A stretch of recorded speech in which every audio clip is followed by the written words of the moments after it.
അപ്പോൾ ഇന്നത്തെ പരിപാടി ഒരു വ്യത്യസ്തത ചിക്കൻ റോൾ ഉണ്ടാക്കുന്ന പരിപാടിയാണ്. കുറച്ച് സമയമെടുത്തിട്ടാണെങ്കിലും ഒരുപാട് കഷ്ടപ്പെട്ടിട്ടാണ് ഈ വീഡിയോ ചെയ്യുന്നത്. അപ്പോൾ ഈ വീഡിയോ നിങ്ങൾക്ക് ഇഷ്ടപ്പെട്ട് കഴിഞ്ഞാൽ കഴിവിൻ്റെ പരമാവധി എന്നെ സപ്പോർട്ട് ചെയ്യാൻ മറക്കരുത്. അപ്പോൾ എങ്ങനെയാണ് ഈ ചിക്കൻ റോൾ എന്ന് വെച്ച് കഴിഞ്ഞാൽ കുറച്ചു മൈദ, മുട്ട, ചിക്കൻ, ഉള്ളി, തക്കാളി, ചിക്കൻ മസാല, അങ്ങനെ കുറച്ച് ഐറ്റം കൊണ്ട് ഒരു വെറൈറ്റി ചിക്കൻ റോളാണ്.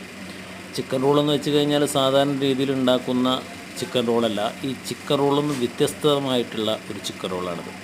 അപ്പോൾ ഇതുപോലത്തെ വെറൈറ്റി വീഡിയോകൾ നമ്മുടെ ചാനലിൽ ഇനി വരുന്നതായിരിക്കും. അപ്പോൾ കഴിവിൻ്റെ പരമാവധി നമ്മൾ സപ്പോർട്ട് ചെയ്യുക. ഓക്കെ.